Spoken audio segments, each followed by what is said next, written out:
Pathian tu thiang hin siarin ngai tha ila chanchin tha zohana sia bung khat chang som pahni le som pathum chanchin tha zohana sia bung khat chang som pahni le som pathum Pathian tu ngai tha nima sala ama lo mapian chu an hena Pathian fa te ni thei ka tu ra pe akming ring tu ta chu Sumi kasu Christian Queen an ni lova ti sadu zong Queen an ni heklo mi padu zong ko Queen an ni heklo Pathian Queen an ni zo ke chanchin tha zohana sia hung thum chang ma atangin chang riat zobin chanchin tha zohana sia hung thum chang ma atanga chang riat chang la takani Yesu na cha ti tak mevin ka khina che mi tu po tu ya le khara ba an pian lo chuan Pathian mama an lu thei lo wang ti sa pian ti sa ani khara pian khara ani I pian khar tu ka ti se hima isu khi khoya po adu tu ina the thina abi isia e nima sa khoya changa lo kal ne Hoya ne atal don ti po ikasilo tu po para opiang su setia dengan atia Petera le kathon ami isia le ingin Petera le kathon pakhatna bungkhat chang som ti pathum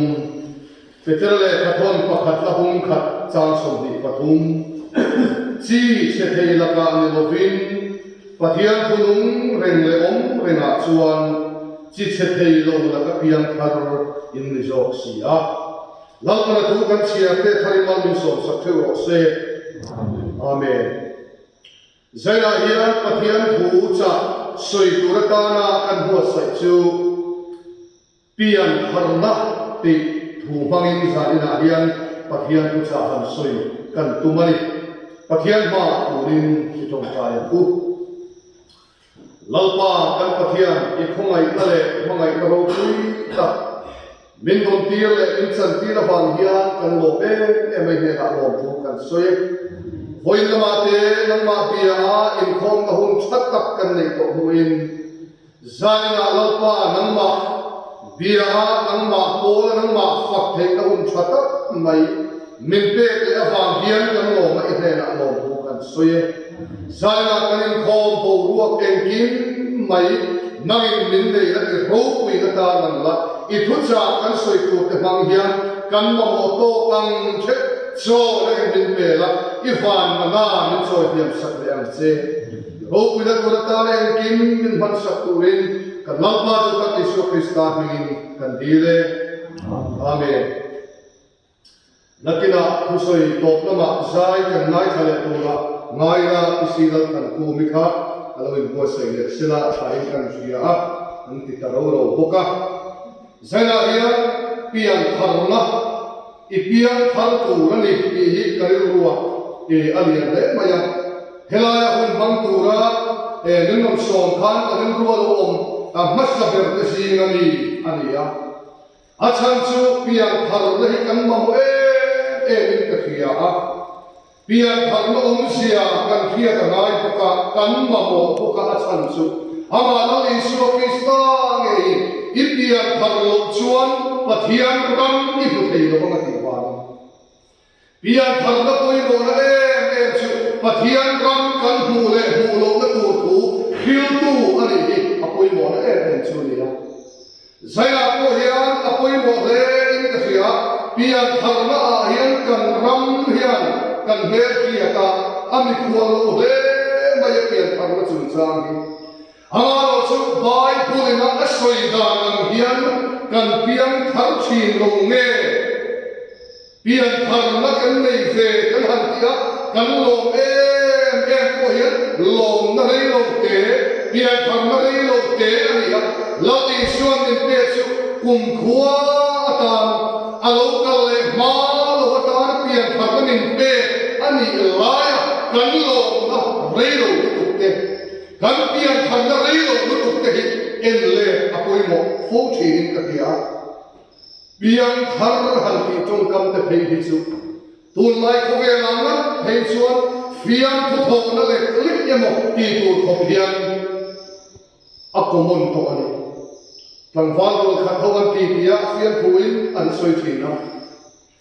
tang wal ro khat hoan ti tia piang thar hi eng ti na nge ni ti kha anin so lo ba an si lo ka hat chuan piang thar chu thil rei lo soi na ani ye ati ye an tia piang thar chu thil rei lo soi na an tia le ka kan ngai ko awang hian zaga hian piang thar na thu hi apoi mo ma asan chu voilia hian helai bula hian kan koma he ho ma hian kan lo koma ina changin kan thong no te kan sil fen te helai hian kan la kan kon tho ne hune mo chen kan lo om ve a khat khat kan lo om ta pathia thu ni tin kan mai kha kan tung tra ya pathia thu kan mai kha ka hang te kan tung tra ya hang ri lo te kha piang thar ta emo kan in ti chat thi a om chat mai pathiam fakalam satya rimut mai te piang thar na an re velo pusali thangara sore kenge ki kha piang thar na chuti dan kha kheng kual na mai hi ani lo ha iswa nunane ani poran ke tan song nun hi krista thi po ho na ani ati takhi piang thar na sedik tak choni ya sumi po lo chuan kan piang thar tam kan da me tam da dam doi ti thirin dam doi ati lo ngut hi piang thar na ni lo ti na ni zuin thirin zuwa in lo ngut hi piang thar na ani lo ti na ni chu mi pa me sia na ta thirin mi pa me sia na ati ta lo awang mi ngut khan piang thar na ani re lo ti na ni chu piang thar na chu lo iswa tu so om tu ra pathian ta in sacrifice pathian ta in run atak sapum ma pathian ta na hlan ale lo pa idu da ni kanung tuang khobe du da ni kanung to lo ga hian ta song ni krista lo ni ya thi po ho na ni ko lan ga le pum ru chang so kalia khobe ni ta khen ke ni na oma ke po khobe ta khen ke ni ko om ta dam do hi krista ma hi ka khen ke to a zu hi krista ma hi ka khen ke to ti ngam tin kha piang thar an ta ti na ni chu piang on khen ke chuang si lo chuan piang thar na tu hi kan so tam ma hei apoi ka ti thina chu poi mo piang thar na hi ka ti na chan chu a chan chu helai ko na po hian thakha thani thakum thani kum chal ve kheng ko om oi kum khat ko mang hei ka om chung na na chuan sual kan khoi lo bang dam doi ko kan ti lo bang su ko kan in lo bang mi pa me chia ko kan bang lo bang sumi ngai ko na ko su kan nei lo wai the hamara chu na tu pathia pian thang na tak tak kan nei lo chuan he rescue ho ya kum so om mai la kan so ni ya so kan khoi le ma chu chu ni pui tin chu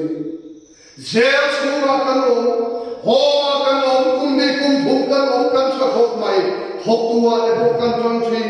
wo kan sa ti ko kan om thi he na pi le kan pian thar thei re lo pian thar re thei re lo kan pi chuan kirku polan ke tan song nun hi krista hi po ho na ani atia nun atana krista hi kan hang lo ho thi na hei apoi em lai chu pian thar lo sia kan khia ani da thum ko kan khia kan ma chu pian thar ta po ani khol lo kan ti kan soi ko tha ni ma sla pian thar da na hia bai om soi da en lo hin ma li pian thar da na pian thar na thu hi kan nei tu thina wa hian ani pian thar na hin kan chian lo thin ora po ye lai ma na he ni long kho lai zen kan nga pathian thu de kuin soi kho lai kan nga ke chu ma na ka pian thar da na chuan in pian in thian ne na i pian thar da i pian ma na chu ka lo pian thar ve tu a chu ta ka pian thar da na chuan chuan ka tak sa aron khura emni ani lo wen ka thindunga bible chalaron laga ka thindunga chutiam ka tiam chuan pathian thuaron laga ti chuan sual kal sain pathian du zoi til tha lo tia ronga bol te ko in ka lo kal ve ko thina chung zong kan soi chu sual lo ve ma se bai kun la pian tharda a soi ang chu kan testimony ani lo va ke ma ni na kan pian tharda ni kan testimony chat thi ani bai kun la pian tharda nen thil chu kan soi se ala chan chu tha zona sia bung thum cha ka ta chang ke kan sia kha Nicodemus chan chin kan huwa Nicodemus he sudau pa hau sakat mai Pharisai ya Sanhedrin member ni boka Sanhedrin member som sari an than so asi ngami khaninga ani aru ke isu sirtir ania ato pairo chuan alang sanga isu tam tu ania isu thi nuwa po aruang an thum na po Pharisai Nicodemus he atel ve he ni kan the Bible kan en chuan so Pharisai Nicodemus chuan zirtir tu thata mai ani lai kha anun chumil athalong ngai re lo ni Sanhedrin zingami Judaupa pahau sekan mai Pharisai Sanhedrin member miro puilutuk mai kha anun chumil athalong nalo nei re lo ni chumale una tu ini ahia pian khamna tungkan sona ahia kanun chumil atsol hadamna chomna Krista chomna tattaka kan chol bani chuan athelan lo tu rani kan mang tattarani son pathian dena thongchai pathian dena kan ha tu rani ya kan mang andare kan tu na pathian in puadol ni ti zanina hian kan priya ring apoi mo in ka hian then khatsuan kan thadem thi apoi no tu kan Chat der na hian chumil thamon na in pe ni alo chat der na hian du moi na in pe ni alo aw se ya som chat der na ka ti aw se chu pian thar der na hian aw se alo chumil thamon na in pe e ma na point pon ma rong bol thi ta ti ve fa pa thui mai la he ho ma po hian kan so ya ka he pura po hian kum khat kum ni kum thum kum ni kum nga theng in omma wala harra pian tharna ta tak ile lo chuan inun chumil hi ahamon ka tak pe chuan ni lo Nicodemus po kha Judaupa Sanhedrin zingami pahau satak ngai nia ma se achumil athalo mo ngai ni alo zana ru kinla iswa ne akalani ki kan ke Bible kan en chuan zana ru kinla iswa ne akalani Juan Nicodemus Juan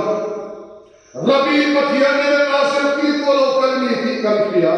pathian an sunga om lo chuan he thiluma kityang hituma na ti theilo bang atia Isuan ahena ki tak nevin ka hina se mi tu pon pian thalo chuan pathian ram man bu theilo bang atia Nicodemus hian pian thar na thui abo mai mi atar nu in nu kum chunga alutin engtin nge apian non le theyati nu kum chunga alutin engtin nge apian non le theyam Nicodemus chuan pian thar na chu bol niu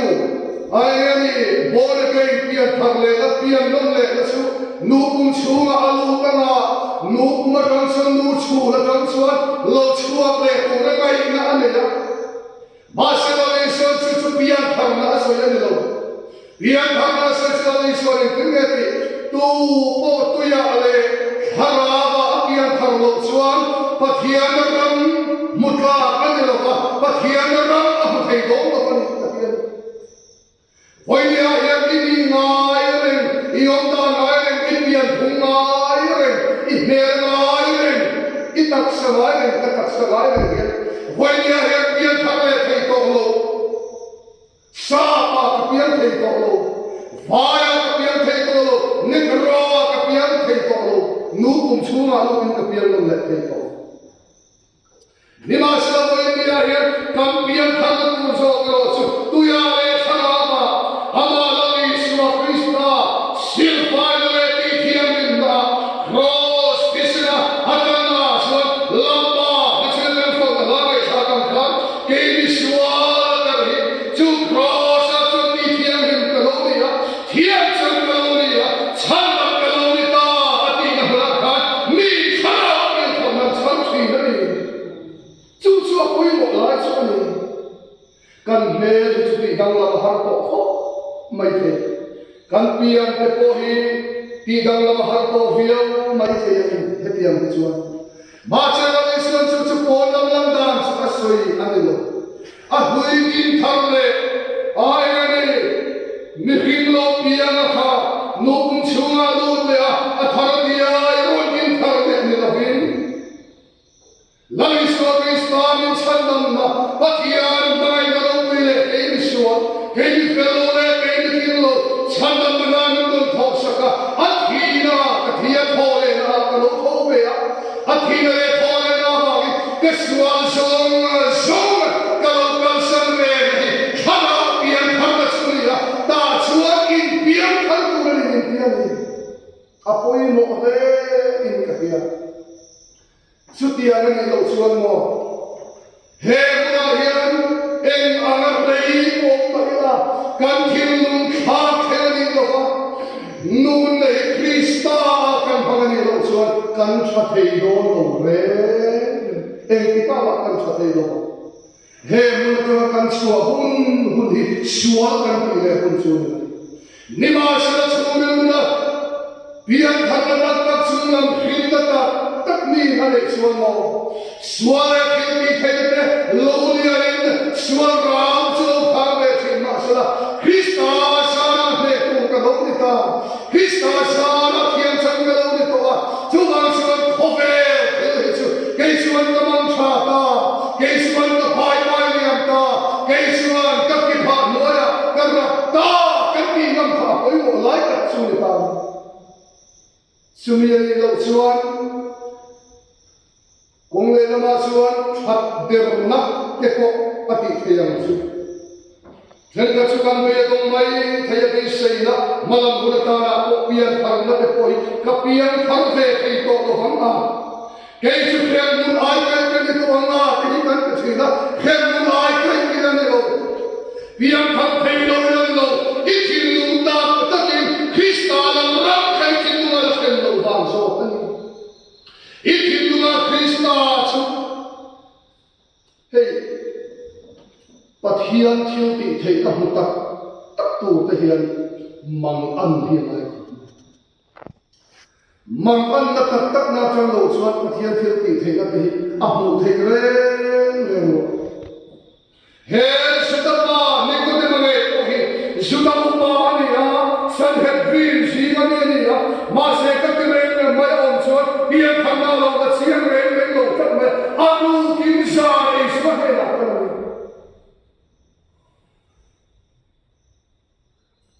Voi na po hian kini po hian piang thang hian kan lo in khiat ve lai hian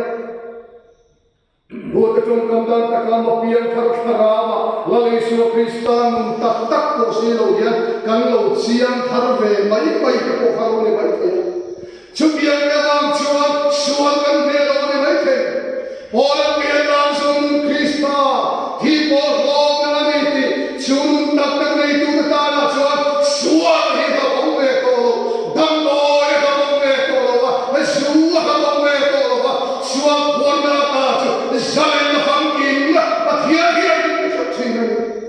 chu salen na famkin chu voi na hian nei ve ko kan pa ve chu salen na famkin chu nei ve ko kan pa ve thara pian thar na ta tak hi kan mo ani pian thar hi kan tak chu chira ka soyang khan dang lam na he moti mai mai kan mo Drugs between ati elohipian thangla emo kantia. Zuin thina into elohipian thangla emo kantia. Mipan na siya na mang thina ahman to elohipian thangla emo kanti mai thina. Tak sa chehe na khang kan soi thui vak lo bang kan man vak lo ta pi dang lam ne kan in hian ve hian piang thang ta in mai kan tak khom mai saya ko hian na fo in ma ko a hiom ko ngam ti kan soya kan tu soya ko han kan lo hiat lai lo kan lo hiat tu lai lo kan lo mai tu ngai sia lo ka hian thu kan thin lu ma lu to om mai the zamina ko hian he pian thak ka thu ka soi le ta ko hian pian thak ka kan lo ngai dan thin am ni lo ko ka khil thar ke ma ni om mai the chu dang lam na ke ma ni a lo om ve le chon pian thak ta ai lo ka ni ti ha ke ma ni a hian lom le hlim le thau ong kan lo song ka ma se zai na hian kan pian thak ka tu dik ka chu lo ni su Krista khama kan so chu ya Isua kan pian thak na tu chu ni chu lai tak chu ni poi mo ka ti lai chu ni danglam na tak ke ma ni ya thel ka chuan danglam na tak ke ma ni ya kan hu lo chuan pian thar ta lo ve mo kan in ti fo mo ka Jika sedang aku pasang yang tengah lasuan, pian thang na chu ti dan kha khen kual na mai ai lo. Ti dan na kha khen su in thin khan helai na ka in to ba. Jak su thin khan he da song ka ti to lo ka pian thar ni lai lo mi. Ti na mai mai ka pian thar na lo. Lau Isua Krista nu na nei ani. Ke dan song nu hi Krista ti po ho na mi in aman aya Krista songa anun to le se pian thang ke ondan to chunia mi hin dang lam dang le lo Krista ha na dang lam ngam an zo pian thang na chu mi hin dang lam le lo hen ka soi nom le an mi hin dang lam le lo hen pian thang na chu Krista anun ane ha na Krista anun adi dang lam na ha le zo pian thang na chu Ipo hian ko sa ka krelo puna hian ka ole ta hian tam lu tu lo chu ka le ve lo ka lo chuan vai mun ve la hian ni thum chu ka la chonga ka in thein ni hian lo en vai ne chu ka ti lo lo ni suwa vai ka ti lo mai ni chu pian pa na ni lo ni suwa vai ka ti lo ngam se la ka ni khana pian pa na chu ni ma se ke ni chuan Lalai Isua Krista vangin kan sanam lo fa Lalai Isua Krista vangin kan nangam lo kan barkan lo fa thina chu chu lo pui em chu khana lo pian khana dik tak chuan mo Paul chuan tin ne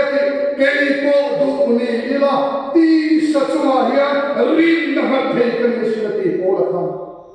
em vangin ne ti sa chuma Paul rin na ha lo a rin na Lalai Isua vang so Anun nei tu Krista ang sokin Paula khan ti sa chunga rin na ka thei lo tin lo Isua awang na ni chu Hoi ni an ni ko awang ne su ka in ta lo min nei tu lang Isua awang in su ka in ta lo fa dam toy ka ti ta lo fa in nei Isua ku lu ta lo fa hen so en so ni en wang ne lo Isua Krista awang chak mo le Isua awang kan ti lo na kha khara pian kha na so ni ta sumi tu chuan voice angai ko mai then kata chuan pian thak na hi ka soyang khan thil kan khiat la yo kan khiat thar thut awanga pian thar ta in ngai hi kan om fo thina cho pian thak na ka nia kan ngai then ka chuan mit tha Lalai Isua cross tuan lai ne ka huwa Antum kaya ina samkhang layan huwa Anaga ni sila tuigong suwang layan huwa Chuk yang ni khaan huwa banga Piyang thang tayo na sa inti may china Sa piyang thang na tagilo Piyang thang na tagso Nunala Isua ni Lampa Ito ang zoin, ito ang lirin Ito dahil kalun kahang tuwang Kantiya Pathiyan tayo kalin pek Piyang thang na tagso Voi na ko ngai ko ila he pian tham na chung cha ni ka poi mo le in ka hia Bible pian tharna min shirta chuan zoal kum ka chang so pathuma chuan pian tharna chu pathian khin ani min tia min shira chungla matala pian ani ya chu pathian khin ani ya mei chedu so khin ani lo pa min padu so khin ani he lo pa pathian khin ani so ke ti pian tharna chu chungla khin he khovel na pe kam ni lo khovel ina si kain kha chon an mai pian thar chua ve na ni lo chungla matala khin ani ya khovel ngam na chu pian tharna chuan mo khovel ngam tu kha ani to wangi ama hian khovel ngam tu ring tu alo chuak chi khovel na ne tu ni lo in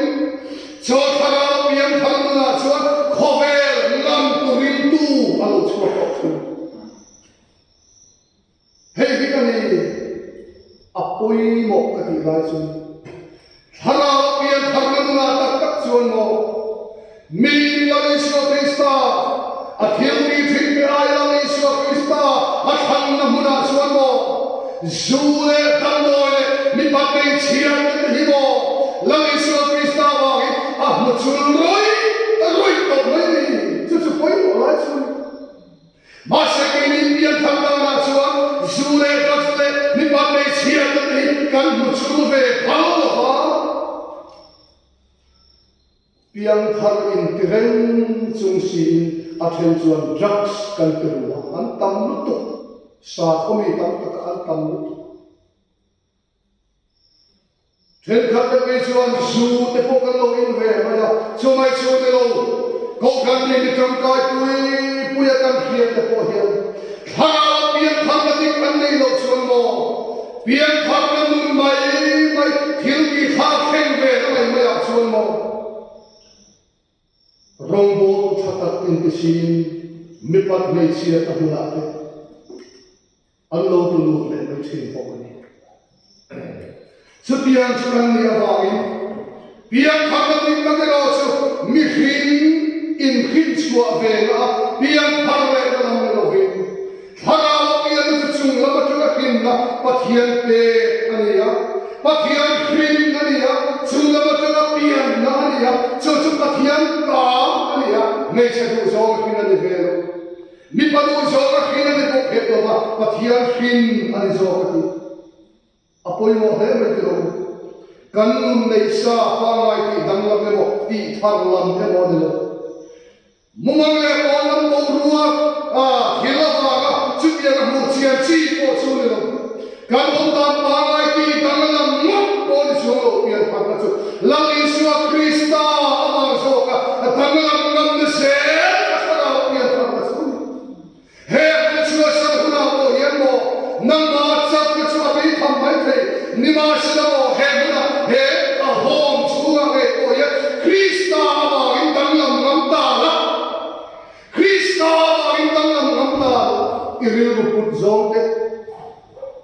Jen khata chuan salamin mantu engemo lo mai the a then chuan kan tu lo chung he hura hian kan chung ten min phang e phang min da lu mai the a then ka chuan ka chua hon chu a cha lo ten chu in i mai the in lu pui fa na le in u le na te ko ha ka chua hon chu engemo ka du lo chung min da helai na ka ong du ka pe lo ka tia eng hoi kem min da lo chule an cha lo na sa an chu in ki ru mai the ma lo chu na tu chu na chuan poi mo e chu he pian tham na tin ka ka chuan mo chu kia thin lu song so ha khen thei tu chu pathian ya ma in sai na chu ni su a Krista chuan kan thin lu tu song de kan ngai tu a min kha khen sak sel ka ban do apoi mo he ka pia pian thar hin thar pe kania chun chu Kristan ania polan ke tan zon Krista ti po ho na ti khan petrale ka ton kan siara khan petrale ka ton bung khat bung khat chang som ni pathum kan siara khan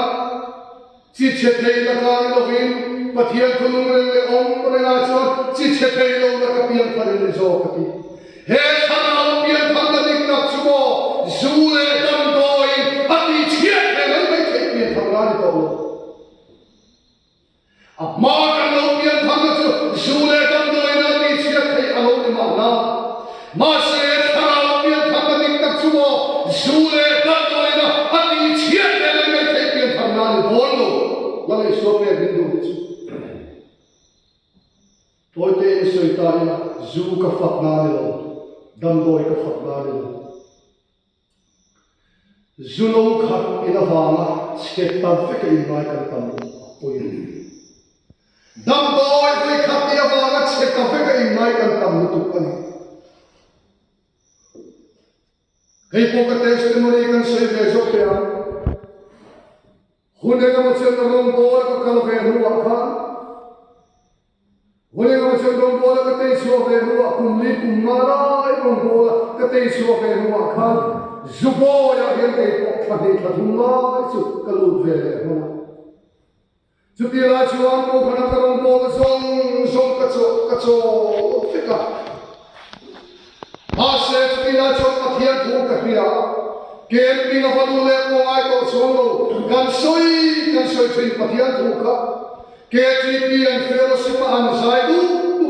Minmaidam Lolapa, Minmaidam Lo, Kima Having Kalasia said, and Poland to Timoya, the Ran and Sadu, Duk Maideka, Kim Lungi Amor Hina. Mase KTP fellowship na Kalanamlo, Kakwaya Haranoi, Mayato, but here they are trying to England, but here a row we hit it. Sana Kasayosia, in here, Bulatan here, Ilosu, and Yellow Oma. So many actions, Suno Capilo in Yellow Oma, Suno Capilo in Palani, one more in Sunzonto, Mayo. Lali Swan, so but here they are from China. Lampa, here, Kilaka,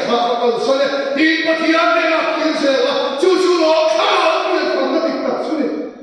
Chuchukan run here from a washing. Masa ini pian thana sonmo zulo khatkan ina atu kaya kan inle a an sevek to kan dia atopa damdoi kan tile atopa zuboya bo zuzo inla bo kan kalle mai apoi suwa vai khatelo ti khano pathian tu somani ti khia pathian tu somani heisma ti na chong chai pathian de in ram le pathian de na kiele mai so ne pian thakam thar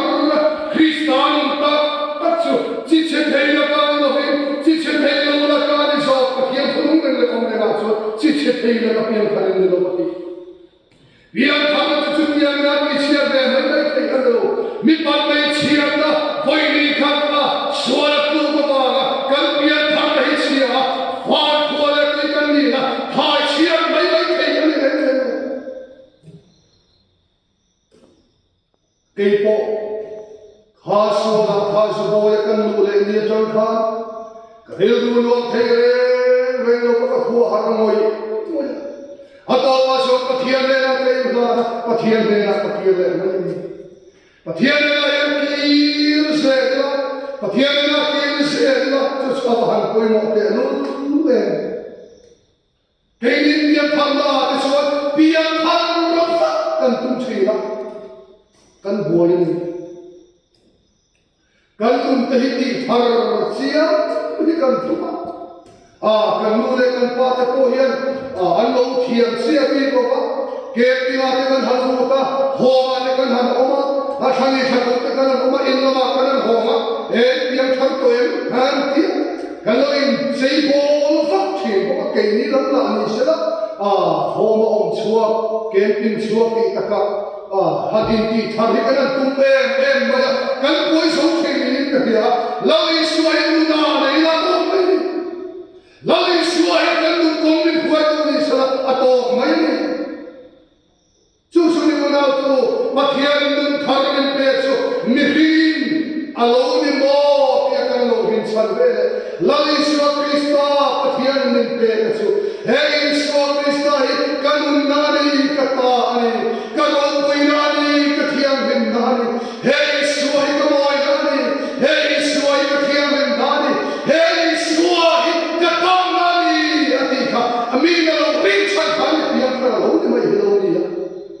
ni chuan ke ma ni lama hian dang lam chiam hi kan tum thi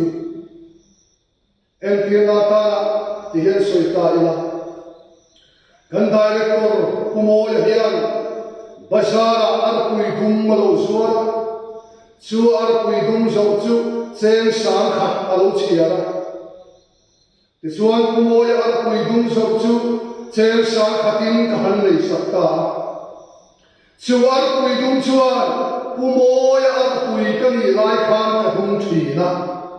thora hian nim sang arpui ka lo ni to don boka khoi nge kan intifar ti ang ita sela en ang kuin kha arpui dum kha hatin sang mar ma sela avar don lo re kha arpui dum dang lam na chu ege dita arpui dum dang lam na chu anei tu dang lam na kha arpui dum dang lam na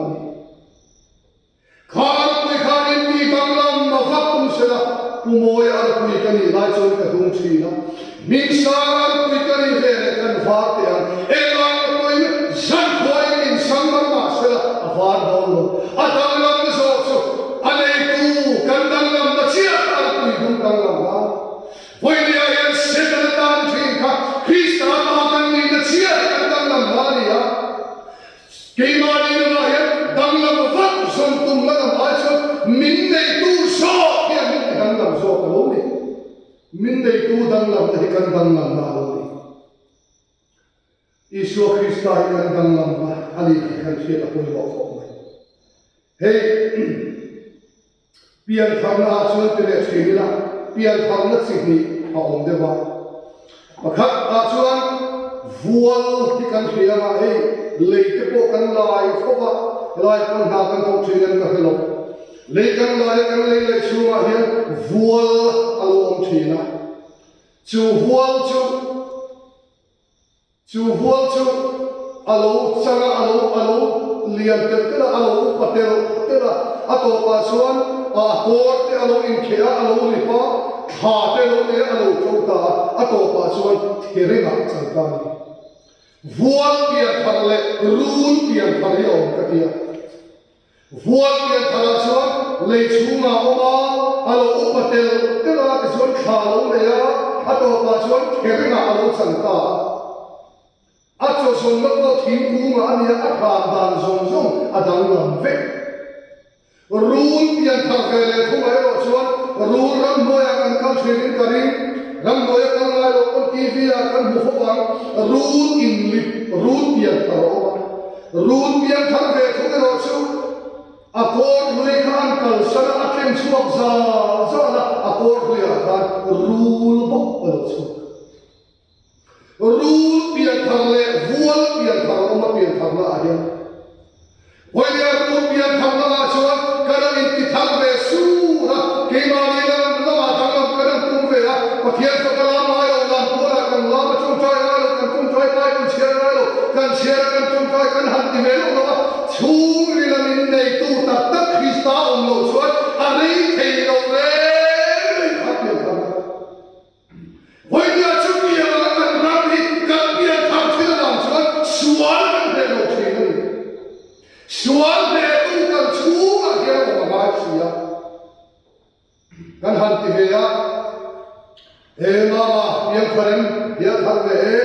e thong na thar te ko min han le saka ma lo chu ka di khan ve lo lem le chu kan thong no thar te chu en mo ti a ral le ta ra mi ko le cham ta rul pian thar chi a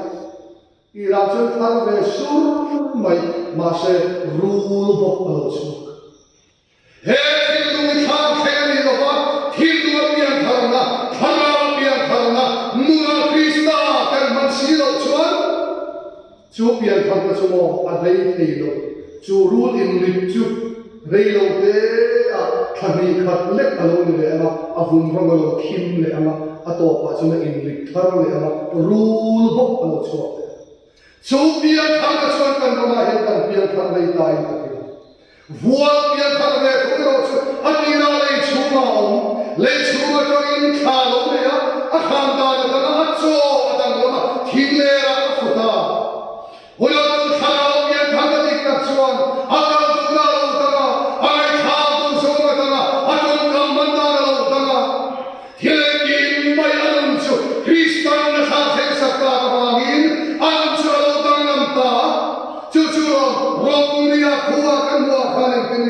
Popo la kan soi kam Roturia Charson Pania Charin Chuwang Nuna Tu Batkan Nei Ti Sadaro Turin Ti Sadakayo Chonamilo Ti Sadari Num Chuakin Kine Turin Amaya Chutak Sathil Mite Khara Vaini Num Thin Chuanin Duma Pathian Khara Khuaya Mapia Pathian Fa Te Andi Atia Lao Le Turin Boy Ni Te Kharanin Buhan Siro Fa Ni Te Kharanin Buhan Sokati Pathian Kharanin Buhan Se Khara Pian Kharanin Te Kharanin Turin Chuan Lao Le Turin Boy Ni Te Khara Suan Fa Ni Nan Nei Tolova Pathian Fa Ni Te Khara Hanung Nei Ta Ati Nani Chuan Abo Pisin Khara Le Chuan Ti Mani Khara Le Pathian Fa Te Kanni Ti Min Siat Ilchin Chol Khara Wal Chol Apa Kapa Ti Kan Al Chini Pathian Kan Al Khoyam Bil Pathian Fa Ti Anni Lao Le Turin Boy Ni Te Khara In Mu Ani Sil Fa Ni Te Khara In Mu Ani So Ati Ani Una Tu Khara Pian Tham La Dik Tak Chuan Drugs Addict Athian Pa Po Kom Le Maksala Zual Vei Athian Pa Po Kom Le Maksala Hela Chang Yan Chuak Le Maksala Khara Pian Tham La Dik Tak Chuan Em Mahalal Khovel Ka Khen Nam To Khovel Ka Mani Ko In Khen Nam To Cho Khara Vain Khen Be Achu Cross In Khen Be Na Ta Chang Chuan Khara Van Na Aloma Chu Chuan Apong Lu Fuai Abe Sei Le Amin Pa Pa Bei Lampan Chu Ka Lampan Fuai Chi Hei Tu Na To Pathian Phang La Tak Mai Ko Tu Baptist Upanita Hulal Zan Moyame Kohi Drugs Addict Alo De Tochi Bial Sai Kola Allah Kan Tuma Mitam Takinan Mun Soi Sela Sutiang Devan Chuan Bial Sai Kola Cham Te Poinan Lo No Toa Base Usidal Zan Moyam Adapo Sumo Kaswang Zong Te Mikan Flaren Skin Mase Lalpa Nagaro Chuan Te Hil Atiani Khara Mian Chuan Mo Adum Khamin Enam Mun Soi Chema Sela Chutiang Devan Chuan Apoi Te Tolova Pathiana Cho Alom Nei Pha Cho Alom Voimer Chuan Khara Mian Nadik Mani Mian Tham Na Thu Delo Mani Tu Dan Na Mian Tham Na Delo Kristan So Mian Tham Na Chuan Kan Mian Tham Thei Ka Turin Zaya He Kan Nun Kan Bo Sai Avan Koi Mo Em Tuya Le Khara Mian Tham Lo Chuan Pathian Ram Imu Thei Lova Kan Mian Tham Na Chi Adik Lo Thin An Mi O Achian Ba Thin Kan Chau Le Ma Em Ti Ti Ka Ngai Tu Thin He Mun Kan Om Le To Hian Lama Khara Mian Tham Turin Kan Nun Himil Pui Ro Ti Thin Lu Le Kita Kan Sita Pathian Le Kan Chong Chai Kan In Han Tam Po Apoi Mo In Ka Hian Chutiang Ni Lo Chuan Kan Ti Ve Du Manga Kan Ti Ve Fokanga Nun Chung Nila Hamon Na Katta Nei Si Lo Mangan Na Tum Nei Ren Si Chutiang Chuan Nun Da Chung Nil Haem En Kan Omang Kia Ho Omani Kan Kil Chati Te Pathian Sin Chiang Se Thei Na Tu Te Hamuang Tra Kan Nun Te Kan Man Thei Na Tu Te Hian Khara Pian Tham Na Kan Mabo Tak Zit Zaya He Una Tu Pui Mo Le In Ka Hian Khara Pian Tham Na Dik Tak Chuan Sual He Nam Ane Che Khara Pian Tham Na Dik Tak Chuan Sual Thian Ti Thei Na Ake Pa Noya Rom So Paruka Simana Chu Kan Ke Pa Noya Kan Na Be Khoi Lo Ne Atiang Se Khan Khara Pian Tham Dik Tak Chuan Sual Thian Ti Thei Na Chu An Ke Pa Noya An Da Thi Dam Doi Cha Kani Poin Zuan Cha Kani Poin Zua Dam Doi Cha Kani Poin Lo Ka Lo Cha Kani Poin He Cha Ma Hian Na Thei Tom Min The Ma La Kati Bon Lo Lo Che Krista Wangin Pathian Fa Ni Na Ka Lo Chang Ta An Ti Ya An Khe Bet Ngam Thi Chuwangin Sa Ina Hian Pian Tham Na Khara Pian Tham Na Dik Tak Kan Chan Thei Na Turin Pathian Ve Na Chong Chai Di Nila Pathian Ve Na In La Chi Nangu Lalpana Thu Kan Soi Kan Ja Kan Lo Ni Som Sa Thu Ho Se Amen